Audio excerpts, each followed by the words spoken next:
Dear students, आप सभी का स्वागत है। स्टूडेंट्स, आप लोगों के एग्जाम को देखते हुए मैं लाया हूँ PHIC 110 का most important question and answer. और ये ऐसे क्वेश्चंस हैं जो आपके एग्जाम में दिखेंगे और आपको कंप्लीट वीडियो देखना है और ध्यान से समझना है मैं आपको कैसे समझा रहा हूँ, ताकि एग्जाम में आपको कोई भी प्रॉब्लम का सामना ना करना पड़े। क्वेश्चन देखते ही आप सही से आंसर दे पाओ। सो ये क्वेश्चन तो यहाँ से तो क्वेश्चन आना ही है और अच्छा से आराम से पास हो जाओगे अगर पूरा वीडियो उसको सही से देखे समझे सभी क्वेश्चंस को करके गए तो आपका टाइटल है स्टूडेंट्स भारत का इतिहास, है ना। आपका ये इतिहास है, हिस्ट्री है और जो 1757 से लेकर 1857 तक का है। ये बहुत ही मोस्ट इम्पोर्टेंट बुक भी है और ये सोचो कि इसमें से बहुत कुछ सीखने को भी मिलेगा। तो most important question and answer मैं आप लोगों को लाया हूँ, देख सकते हो। अगर आप दिसंबर 25 में एग्जाम दे रहे हो या फिर जून 26 में देने वाले हो, आप दोनों के लिए बहुत ही मोस्ट इम्पोर्टेंट क्वेश्चन होगा। चैनल को सब्सक्राइब अभी तक नहीं किए हैं, आप न्यू हैं चैनल में, तो चैनल को जरूर सब्सक्राइब कर लीजिए। और आपको ये डाउट नहीं करना है कि यहाँ से क्वेश्चन आते हैं या नहीं। आप पुराना वीडियोस देखिए, चेक कीजिए, चैनल का कमेंट एंड पोस्ट चेक कीजिए, तो आपको पता चल जाएगा, आपको बिलीव हो जाएगा कि ये चैनल कैसा है। तो चैनल को सब्सक्राइब जरूर कर लीजिए। सो चलिए देखते हैं हमारा मोस्ट इम्पोर्टेंट क्वेश्चन। सबसे पहला मोस्ट इम्पोर्टेंट क्वेश्चन है स्टूडेंट, सिख राज्य के उदय पर संक्षिप्त टिप्पणी कीजिए। स्टूडेंट्स, आंसर समझने से पहले, सुनने से पहले आपको क्या करना है, ब्लूटूथ एयरपोर्ट लगा लेना है, ध्यान भटकाना नहीं है, ध्यान से सुनना ताकि आपको जल्दी समझ में याद भी हो। तो मैंने ऐसे लैंग्वेज में आपके लिए लाया है जो आपको समझ में तुरंत आ जाए पढ़ते पढ़ते। तो ध्यान समझिए, सिख राज्य, जब सिख राज्य का उदय हुआ था तो उसके बारे में क्या करना है, टिप्पणी करना है।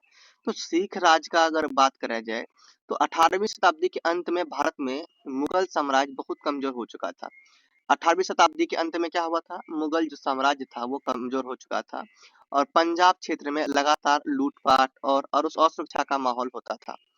इसी समय सिख समुदाय ने अपनी एकता, सिख समुदाय ने क्या किया, इसी समय जब 1857 क्या हो रहा था, अंत हुआ, 1857 में मुगल शासन का अंत हो रहा था।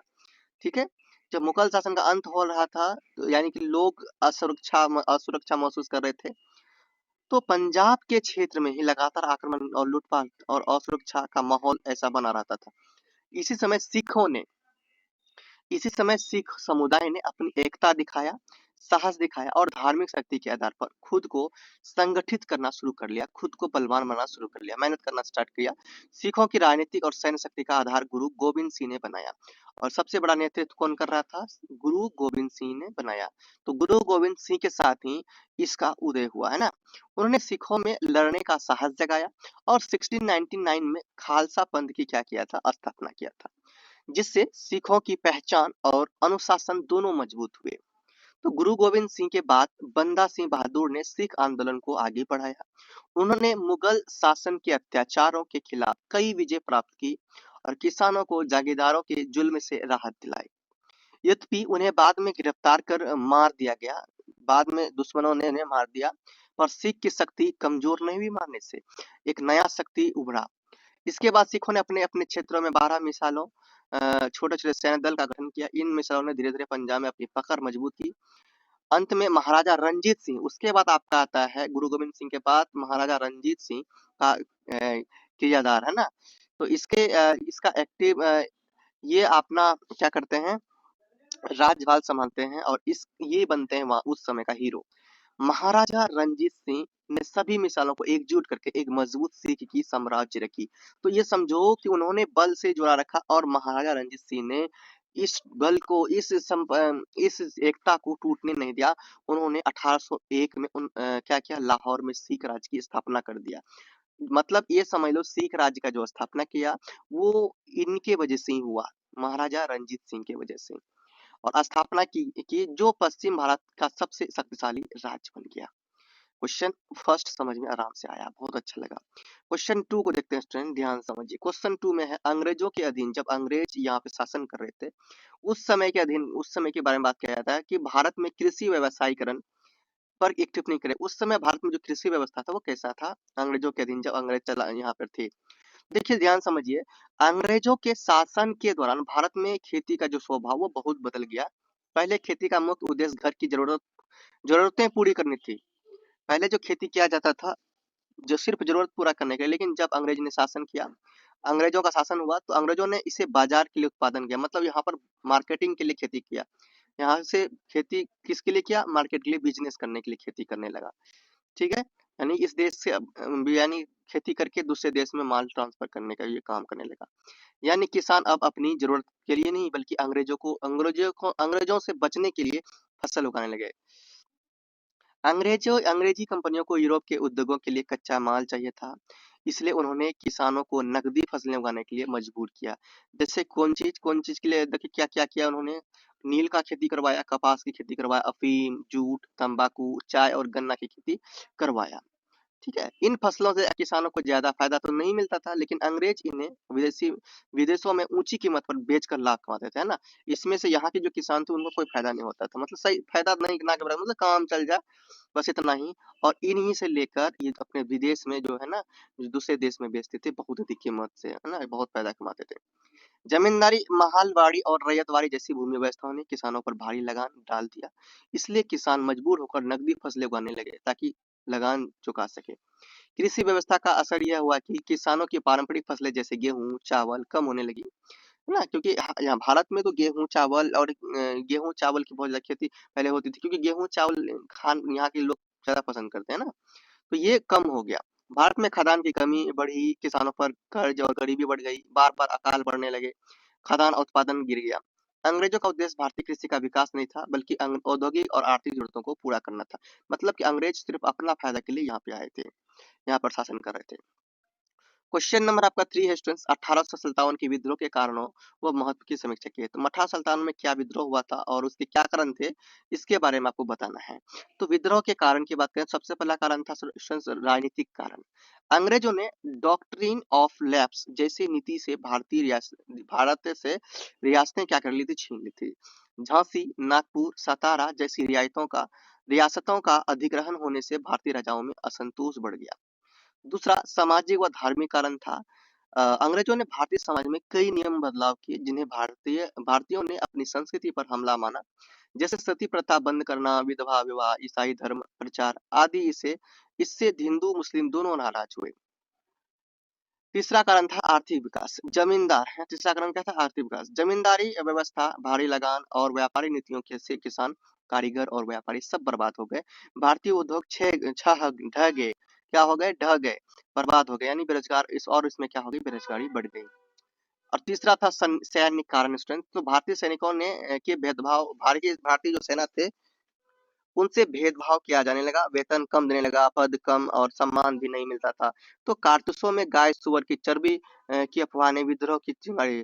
तो जब सैनिकों को गाय और सुअर की चर्बी दिया जाने लगा, उसी समय ये विद्रोह उत्पन्न हुआ, चिंगारी गया। तो अब देखो विद्रोह का महत्व देखिए। इसका विद्रोह का महत्व यह था कि यह भारतीय इतिहास का पहला बड़ा स्वतंत्रता संग्राम था। मतलब भारत में जो ये विद्रोह हुआ था, ये सबसे बड़ा स्वतंत्रता संग्राम था। ये इस स्वतंत्रता संग्राम का आगमन था, मतलब स्टार्ट हो चुका था, क्रांति जग चुकी थी।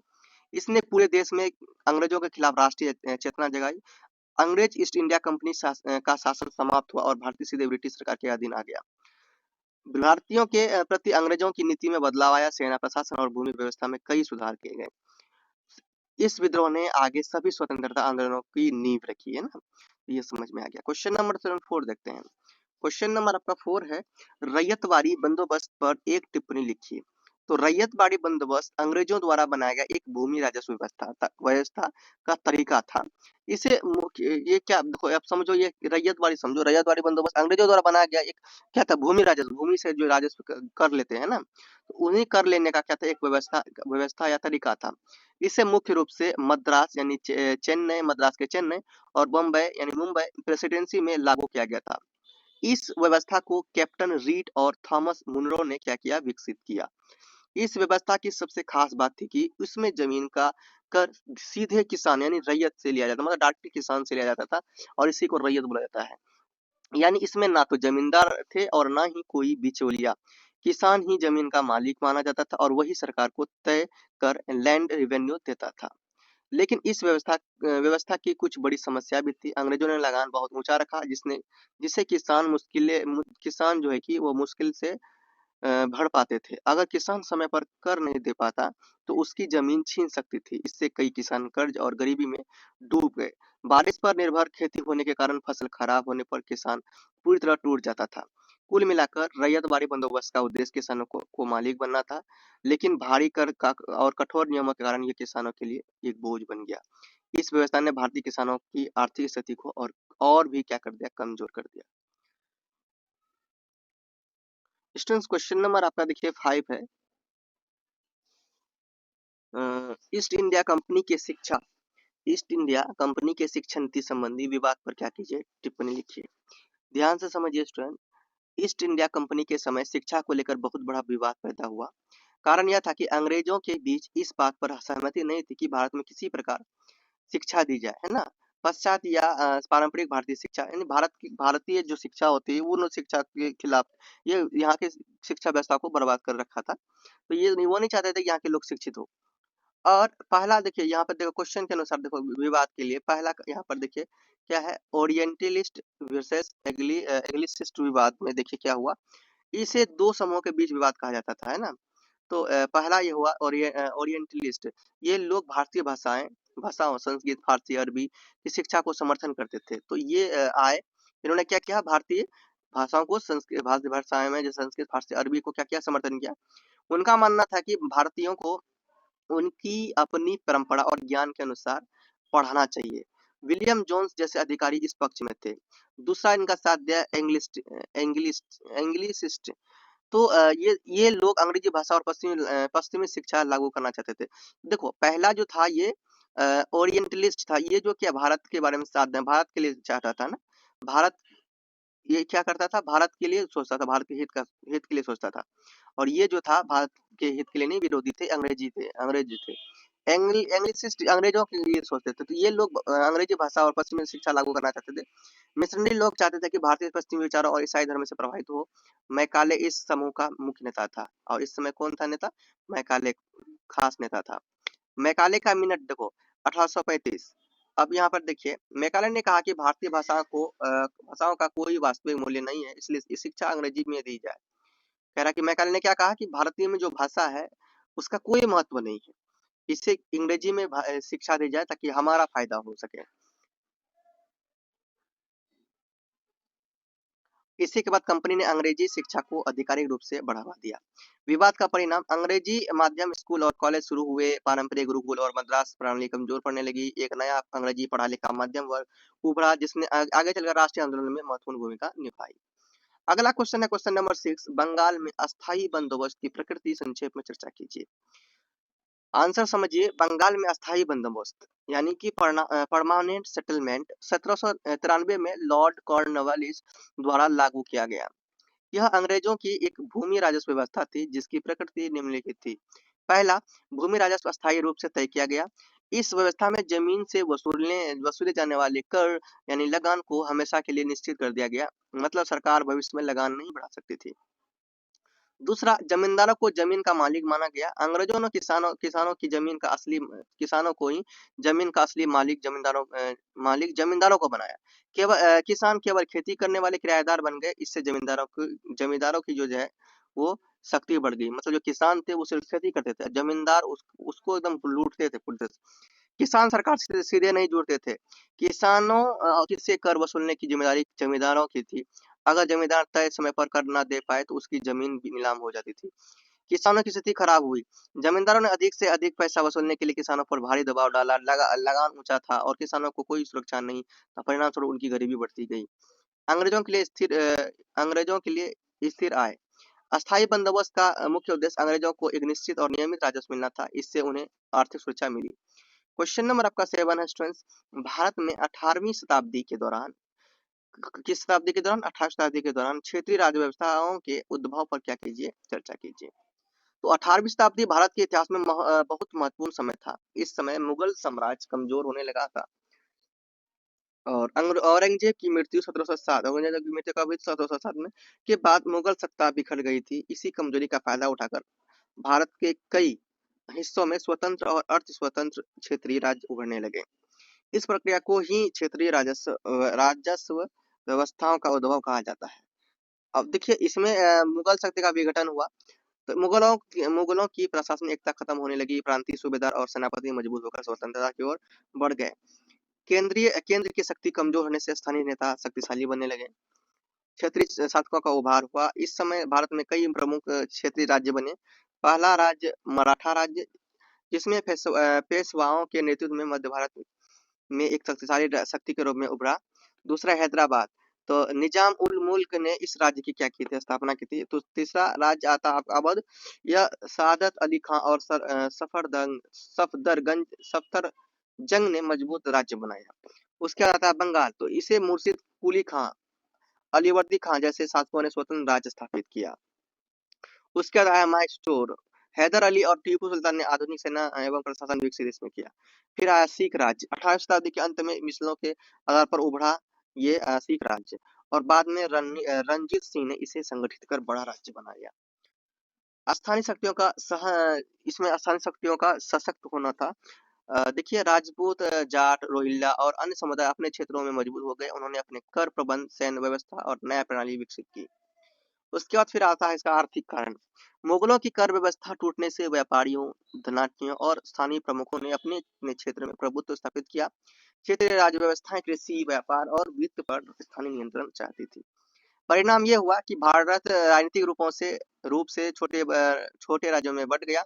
कई राज्यों ने प्रशासन, सेना और कर प्रणाली में सुधार किए, लेकिन आपसी संघर्षों से भारत कमजोर हुआ, जिसका फायदा बाद में अंग्रेजों ने उठाया। क्वेश्चन नंबर 8 है मोस्ट क्वेश्चन, उपनिवेशवाद एवं शिक्षा के बदलते परस्पर के संबंध। उपनिवेशवाद, समझिएगा उपनिवेशवाद क्या होता है, एवं शिक्षा के जो बदलते संबंध थे, परस्पर संबंध की क्या करना व्याख्या। उपनिवेश क्या होता है? उपनिवेशवाद ये होता है स्टूडेंट, जब कोई भी विदेशी या कोई भी दूसरे देश किसी दूसरे देश पर, है ना, कोई भी देश किसी दूसरे देश पर क्या करता है, कब्जा करता है। कब्जा करने के बाद वहां का शासन, वहां का धन, जमीन, व्यापार और लोगों पर क्या नियंत्रण कर लेता है, उसी को हम लोग क्या कहेंगे, उपनिवेशवाद। यानी कोई कमजोर देश को कोई बड़ा देश, है ना, कोई शक्तिशाली देश अगर लूट कर शासन कर रहा है तो उपनिवेशवाद कहलाएगा। ध्यान समझिए, जब अंग्रेज भारत आए तब उनका मुख्य उद्देश्य क्या था, व्यापार और धन कमाना था। इसलिए शुरू में ही उन्होंने शिक्षा पर ज्यादा ध्यान नहीं दिया। लेकिन जैसे जैसे उनका शासन बढ़ता गया, उन्होंने समझा कि भारत पर प्रभावी नियंत्रण रखने के लिए ऐसे वर्ग की जरूरत है जो अंग्रेजी भाषा जानता हो और उनके प्रशासन में मदद कर सके। इसी कारण शिक्षा उपनिवेशवाद का संबंध धीरे धीरे बदलने लगा। प्रारंभिक दौर में अंग्रेज अधिकारियों के बीच यह विवाद था कि भारतीयों को पारंपरिक शिक्षा दी जाए, अंग्रेजी शिक्षा। कुछ अंग्रेज चाहते थे कि भारतीय भाषा और प्राचीन ज्ञान को ही आगे बढ़ाया जाए, जबकि दूसरे समूह का मानना था कि अंग्रेजी भाषा और पश्चिमी शिक्षा से ही भारतीय समाज को सभ्य बनाया जा सकता है। अंततः 1835 में मैकॉले मिनट के बाद अंग्रेजी शिक्षा को बढ़ावा दिया गया। इस शिक्षा का उद्देश्य भारतीयों का बौद्धिक विकास करना नहीं था, बल्कि इसे ऐसे लोगों को तैयार करना था जो अंग्रेजी नीतियों को माने और उनके शासन को मजबूत करे। अंग्रेजी शिक्षा के फैलाव से भारतीयों में आधुनिक विचार, विज्ञान और तर्क की समझ बढ़ी, लेकिन साथ ही भारतीय पारंपरिक शिक्षा प्रणाली कमजोर भी हो गई। बाद में यही अंग्रेजी पढ़ा लिखा वर्ग राष्ट्रीय आंदोलन का नेतृत्व करने लगा और अंग्रेजों के खिलाफ आवाज उठाने लगा। इस तरह उपनिवेशवाद ने शिक्षा को अपने हित में इस्तेमाल किया, लेकिन अंत में वही शिक्षा उपनिवेश के विरोध की ताकत बन गई। Very good. अब देखिए स्टूडेंट्स, अब आपका टिप्पणी वाला कुछ क्वेश्चन सुनने लिया है, मुगल साम्राज्य का पतन। अगर इसमें कोई क्वेश्चन आता है तो आप लोग जवाब दीजिएगा। तो मुगल साम्राज्य का पतन, और औरंगजेब की जैसे ही मृत्यु हुआ 1707 में, इसके बाद मुगल साम्राज्य क्या होगा, तेजी से कमजोर होने लगा। उसके बाद आने वाले जो बादशाह थे वो कमजोर थे, जिससे केंद्रीय सत्ता ढह गई, मतलब बर्बाद हो गया। और प्रांतीय जो सूबेदार थे, जैसे बंगाल, अवध और हैदराबाद के जो शासक थे, वो स्वतंत्र होने लगे। मराठों, सिखों, जाटों और राजपूतों जैसे क्षेत्रीय शक्तियों ने मुगलों को कड़ी चुनौती दी। प्रशासन में भ्रष्टाचार बढ़ा, सेना कमजोर हुई और अर्थव्यवस्था गिरने लगी। नादिर शाह और अहमद शाह अब्दाली के आक्रमणों ने साम्राज्य को और कमजोर किया। अंत में 1857 के विद्रोह के बाद अंग्रेजों ने बहादुर शाह जफर को हटाकर मुगल शासन पूरी तरह से समाप्त कर दिया। तो इस तरह से बहादुर शाह जफर लास्ट मुगल के क्या थे, शासक थे। उसके बाद आगे बढ़ते हैं। अगला क्वेश्चन है आपका स्टूडेंट्स, सन्यासी विद्रोह। सन्यासी विद्रोह जो कब से शुरू हुआ, 1760 से 1800 के बीच चला, जो बंगाल और बिहार में हुआ। एक महत्वपूर्ण विद्रोह था। इस विद्रोह में सन्यासियों, फकीरों और स्थानीय किसानों ने अंग्रेजों की नीतियों के खिलाफ बगावत की। प्लासी का जो युद्ध हुआ 1757 में और बक्सर 1764 की लड़ाइयों के बाद अंग्रेजों ने बंगाल पर क्या कर दिया, नियंत्रण कर लिया। अंग्रेजों ने भारी कर वसूली, व्यापार पर नियंत्रण और लोगों के आने-जाने पर सख्त रोक लगा दी। इससे लोगों का जीवन बहुत ही क्या हो गया, कठिन हो गया। अगला, सन्यासी लोग पहले मंदिरों और गांवों से दान लेकर अपना जीवन चलाते थे, लेकिन अंग्रेजों ने उस पर क्या कर दिया था, प्रतिबंध लगा दिया था। जब फैमिन 1777 का अकाल हुआ, तब आया, जब तब भी अंग्रेजों ने मदद नहीं की। मतलब जब फैमिनी यानी 1770 में जो अकाल आया था, उस समय भी इन्होंने मदद नहीं किया भारतीयों को। इससे सन्यासियों और किसानों में गुस्सा फैल गया। उन्होंने अंग्रेज चौकियों, खजानों और अधिकारों पर हमले किए। इस विद्रोह का नेतृत्व भवानंद गुरु और देवी चौधुरानी जैसे कम व्यक्तियों ने भी किया। अंग्रेजों ने कठोर दमन करके धीरे-धीरे इस विद्रोह को दबाया, लेकिन यह भारत में अंग्रेज विरोध की सबसे शुरुआती चिंगारियों में से एक था। अगला आता है स्टूडेंट्स, प्लासी युद्ध। तो प्लासी जो 23 जून 1757 को बंगाल के नवाब सिरोजदौल्ला और अंग्रेजों यानी ईस्ट इंडिया कंपनी के बीच हुआ था।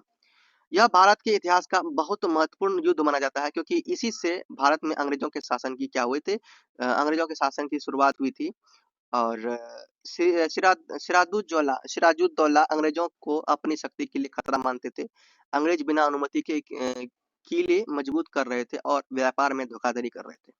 इससे नवाब और अंग्रेजों में तनाव बढ़ गया। युद्ध प्लासी नामक जगह पर हुआ, लेकिन इस युद्ध का असली कारण था विश्वासघात।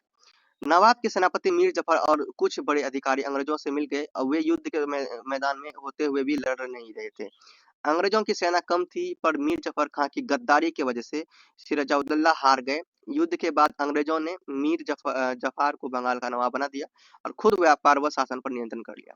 तो प्लासी की लड़ाई ने भारत में अंग्रेजों के राजनीतिक शासन की क्या रख दी, नींव रख दी। और लास्ट क्वेश्चन मैंने लिया है मोस्ट इंपोर्टेंट, भारत में उपयोगितावादी। समझिए, भारत में उपयोगितावादी विचारधारा 19वीं शताब्दी में अंग्रेजों के साथ आई। इसके प्रमुख विचारक जेम्स मिल और जॉन स्टुअर्ट मिल और बेंथम थे, है ना। याद रखना, उपयोगिता के जो विचारक जो है वो कौन है, जेम्स मिल, जॉन स्टुअर्ट और बेंथम। इनका मानना था कि सरकार का काम वही होना चाहिए जिससे अधिक से अधिक लोगों का क्या हो, लाभ हो। अंग्रेजों ने इसी सोच को आधार बनाकर भारत में कई प्रशासनिक और कानूनी सुधार किए। उन्होंने कानून व्यवस्था, राजस्व व्यवस्था, शिक्षा और न्याय प्रणाली में बदलाव लाए, ताकि शासन उनके अनुसार कारगर और सुव्यवस्थित हो सके। हालांकि इस सोच का उद्देश्य सबकी भलाई बताया गया, लेकिन असल में इसका उपयोग भारत पर मजबूत नियंत्रण रखने और ब्रिटिश हितों को बढ़ाने के लिए किया गया। उपयोगितावाद ने भारत में आधुनिक कानून और प्रशासन की नींव भी रखी थी। स्टूडेंट्स, मैंने ये सबसे मोस्ट इम्पोर्टेंट क्वेश्चन जो आपके एग्जाम में आने वाले हैं, इन्हें करवा दिया है, और आप लोग जल्दी से इनका प्रिपरेशन कर लीजिए। एग्जाम के लिए आप प्रिपेयर हो जाएंगे, और चैनल को जरूर सब्सक्राइब कर लीजिएगा। देखिए, इसका जो पीडीएफ है स्टूडेंट, इसका पीडीएफ आप जो कि टेलीग्राम से जाके डाउनलोड कर लीजिए। टेलीग्राम में जब इसे डाउनलोड करेंगे स्टूडेंट, तो क्या आपको पासवर्ड देना होगा। पासवर्ड जो है कि मैं वास्पर्ट में पासवर्ड जो है कि आपको मिलेगा इंस्टा में, तो ध्यान रखिएगा। इंस्टा में आप प्रेम से मांगेंगे, तो प्रेम से मांगेंगे तभी मैं आपको पासवर्ड दूँ। ये नहीं कि भाई कह रहे हैं पासवर्ड दो, रिस्पेक्ट से आपको मांगना होगा। और पासवर्ड इंस्टा में देने का एक लक्ष्य है कि मैं आपसे मिलना चाहता हूँ, मैं जानना चाहता हूँ आप कहाँ से हैं, आप कौन हैं, कौन मेरे से जुड़े हुए हैं, कितने लोग मुझसे प्यार करते हैं। तो ये मेरा क्या है मकसद है। सो मैं पासवर्ड इंस्टा में देता हूँ। आप लोग एग्जाम दीजिए, और best of luck, good luck. जान बोलिए, प्रेम से रहो, प्रेम से पढ़ो, प्रेम से बोलो।